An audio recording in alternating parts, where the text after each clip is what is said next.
अस्सलाम वालेकुम। मैं हूं फ़खर दुरानी और आप देख रहे हैं फैक्ट चेक पाकिस्तान। सिंध में अब बात अजब करप्शन की गजब कहानी से बहुत आगे दूर तक जा चुकी है। अब ये जो करप्शन की कहानियां हैं ये उनके सामने छोटी मालूम होती हैं। अब बात सीधी सीधी बैंक्स के ऊपर डाके तक पहुंच गई है। पीपल्स पार्टी के पिछले दौरे हुकूमत में यानी 2018 से 2023 तक सिंध बैंक जो कि सिंध हुकूमत का जो उसमें मेजॉरिटी शेयर होल्डर है सिंध हुकूमत, उसमें 30 अरब रुपए के करीब डाका डाला गया। वो डाका कैसे डाला गया ये आगे तफसील में बात करेंगे, लेकिन इस डाके को या इस लूटी हुई रकम को छुपाने के लिए सिंध हुकूमत ने जो नुकसान पूरा करने के लिए सिंध बैंक का वो अपनी जो कौमी ख़जाने से आपके मेरे पूरे पाकिस्तानियों के जो टैक्स के पैसे हैं उन पैसों से ये नुकसान पूरा करती रही, सिर्फ इसलिए कि अगर ये बैंक डिफ़ॉल्ट कर गया तो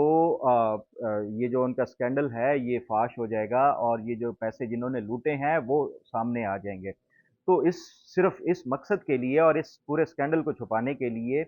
सिंध हुकूमत ने कोई 23 अरब रुपए से जायद की जो रकम है वो सिंध बैंक में डाली मुख्तलिफ जो 4-5 सालों में। इसकी भी तफसील में आगे जाएंगे। सबसे पहले आप बात कर लेते हैं कि ये जो स्कैंडल है क्या, पीपल्स पार्टी इसमें किस हद तक मुलव्वस है और कौन कौन से लोग हैं जो इसमें मुलव्वस हैं। इस पूरे स्कैंडल में जो 30 अरब रुपए का सिंध बैंक को डाका डाला गया है, तो अगर इसकी मैं थोड़ी सी आपको तफसील बताऊं कि ये जो सिंध बैंक है ये 2011 में कायम किया गया था और 2011 से लेके 2018 तक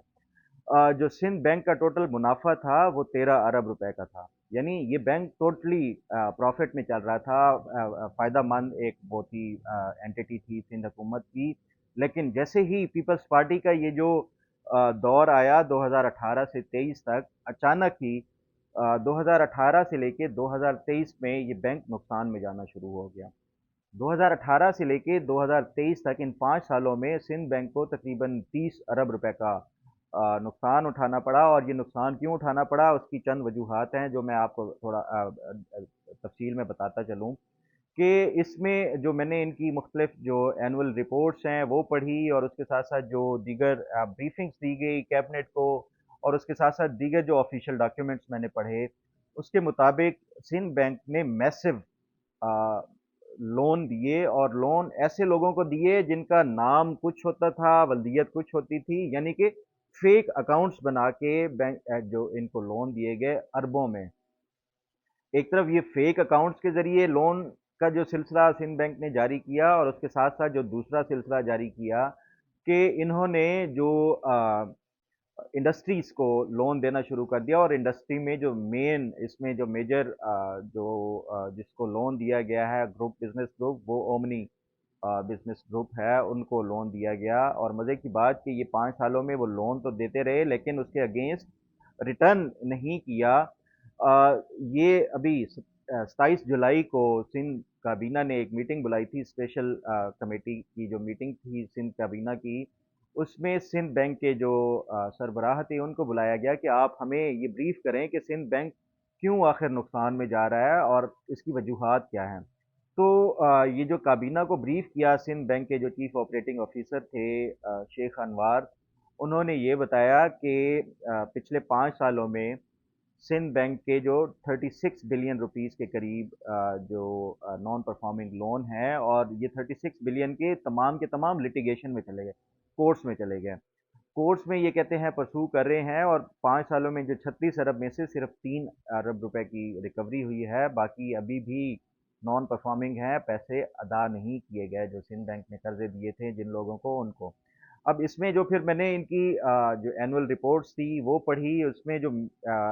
देखने को ये मिलता है कि जो मेजर इसमें जो बैंक ने लोन दिए या जो एडवांस वो दी उसमें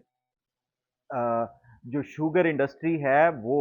सबसे बड़ा जो इसमें जो नॉन परफॉर्मिंग लोन में कंट्रीब्यूट कर रहा है वो शुगर इंडस्ट्री का है। शुगर इंडस्ट्री का सिंध में आपको पता है कि कौन है, वो जरदारी साहब ही हैं या ओमनी ग्रुप है। तो उसको 17 अरब रुपए के करीब लोन दिए गए जो कि नॉन परफॉर्मिंग है, जो कि वापस ही नहीं हुए। उसके साथ साथ जो दूसरे मेजर इसमें कंट्रीब्यूटर हैं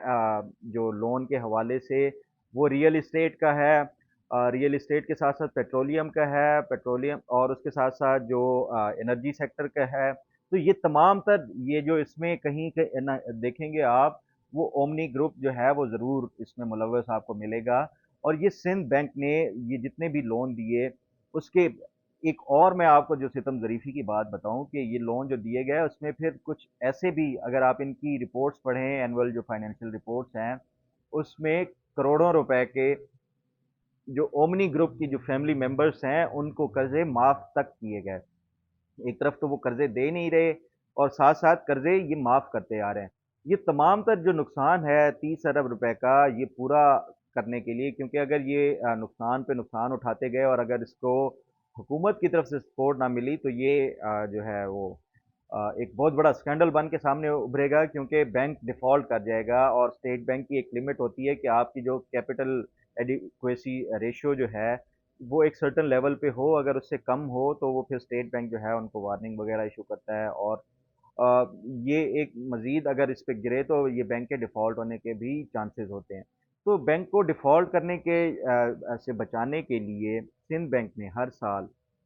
अरबों रुपए जो कौम के जो टैक्स का पैसा है उसमें से इंजेक्ट करती रही, जो इक्विटी थी, जो पैसे थे वो सिंध बैंक को सपोर्ट के लिए देते रहे। और टोटल 2019 में 11 अरब रुपए के एक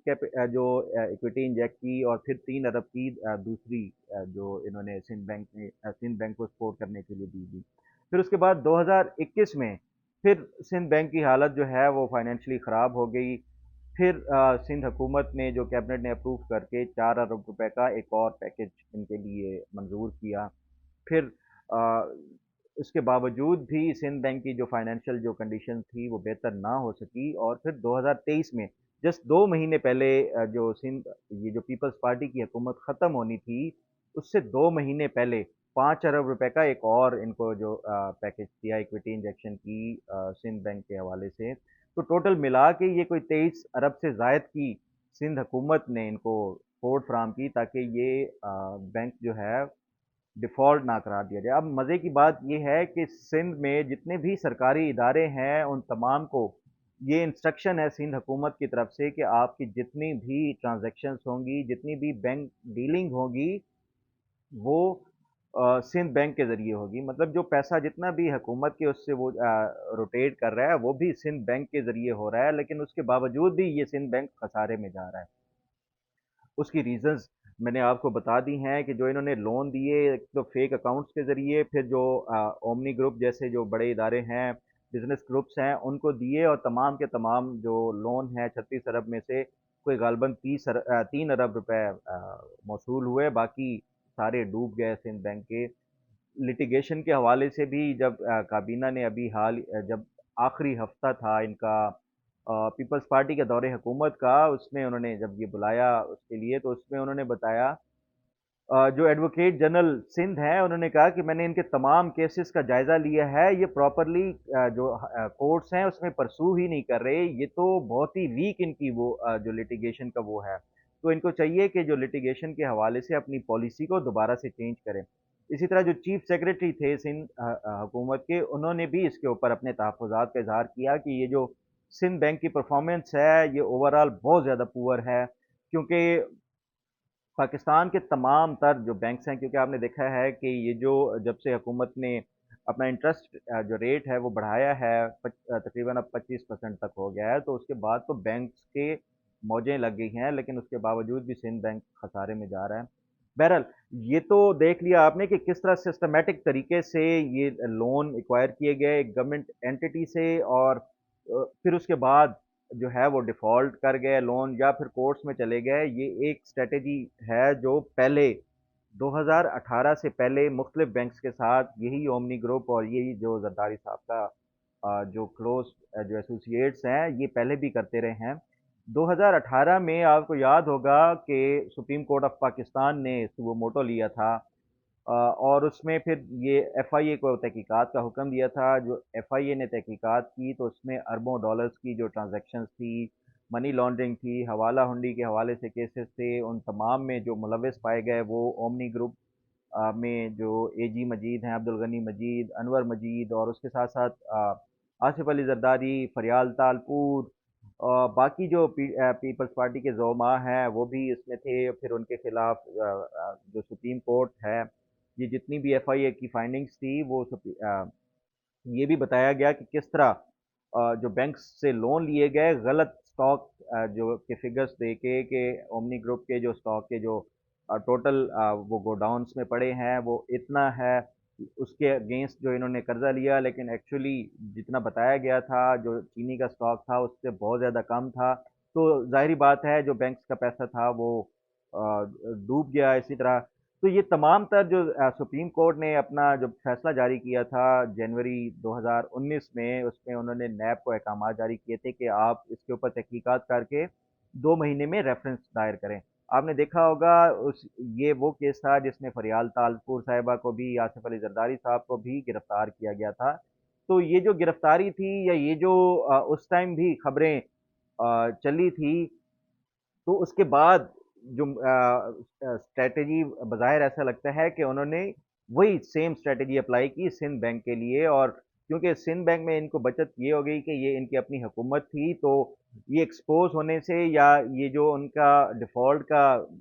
پہنچنے تک کا جو وہ تھا ایک رسک کم تھا، کیونکہ سندھ بینک ان کو فائنینشلی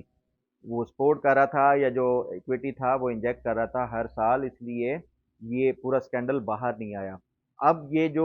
تمام تر جو چیزیں سامنے انکشاف ہوا ہے، تو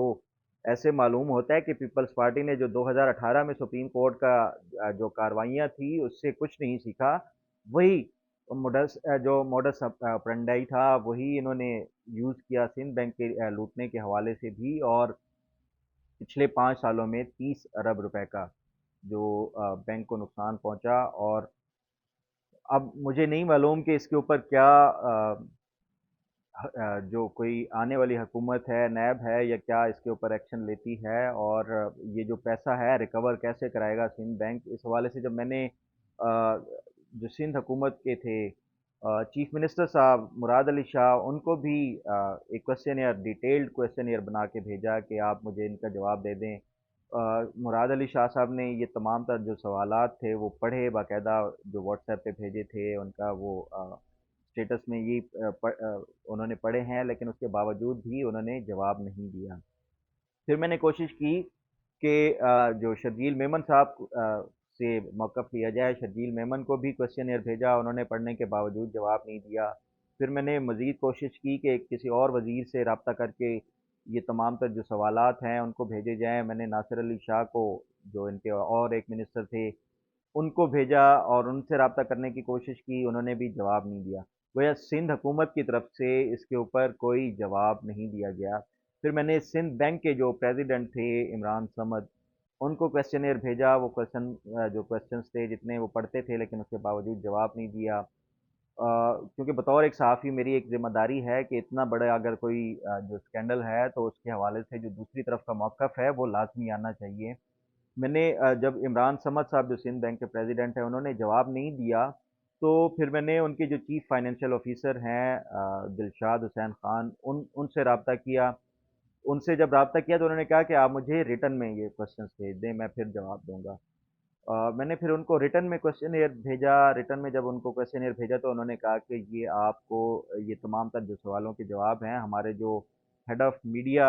اور مارکیٹنگ ڈپارٹمنٹ ہے ان کی ہیڈ دیں گی۔ تو جب میں نے جو ان کی پھر میڈیا کی ہیڈ تھی ان سے رابطہ کیا اور کوشچن ایئر بھجوایا، سائمہ عزیز صاحبہ ہیں آئی گیس، انہوں نے بھی کہا کہ یہ جو کوشچن ایئرس ہیں these are all writing on the wall, اور یہ جو ہمارے تمام تر جو فائنینشیل جو کنڈیشن ہے یہ آلریڈی ہم اپنے جو اینول رپورٹس ہیں اس میں بھی پبلش کر چکے ہیں۔ باقی میں نے پھر ان سے پوچھا کہ اومنی گروپ کا ٹوٹل کتنا لون ہے جو کہ نان پرفارمنگ ہے یا وہ ادا نہیں کر رہے، تو اس پہ انہوں نے کہا کہ یہ بھی تمام تر جو ہے وہ ان کے جو فائنینشیل جو اینول رپورٹس ہیں اس میں یہ تمام تر موجود ہیں۔ بہرحال میری یہ کوشش ہے کہ اگر پیپلز پارٹی کی طرف سے کوئی ڈیٹیل میں اس کے اوپر اپنا جواب دینا چاہے تو میں اس کو یہ میری ایک رسپانسبلٹی ہے کہ وہ بھی ایز اٹ از کیری کروں، لیکن میری کوشش میں نے 28 اگست سے لے کے اور یہ 13-14 سپتمبر تک تقریباً 15 دن کنٹینیوسلی ان سے کانٹیکٹ کرنے کی بھی کوشش کی، ان کو ریمائنڈرز بھی بھیجے، لیکن اس کے باوجود بھی انہوں نے کوئی جواب نہیں دیا۔ اب یہ سندھ بینک کا جو نقصان ہے، یہ پہلے تو جو پیپلز پارٹی کی حکومت تھی وہ پورا کرتی رہی ہے، گویا وہ بھی آپ کے اور میرے ٹیکس کے پیسوں سے ہے، لیکن یہ ریکور کیسے ہوں گے ان تمام جو نان پرفارمنگ لون ہیں؟ اس کے علاوہ جو ان کی لٹیگیشن کا پروسیس ہے، جیسے کہ ایڈوکیٹ جنرل نے کہا کہ ان کو ریویو کرنے کی ضرورت ہے، یہ کس طرح کرتے ہیں؟ یہ تو اگر کوئی اس کے اوپر اپڈیٹ ہوئی تو انشاءاللہ آپ کو اس کے اوپر بھی بتاؤں گا۔ امید ہے آپ کو آج کا پروگرام بھی پسند آئے گا۔ اللہ تعالیٰ آپ کا حامی و ناصر ہو۔ اللہ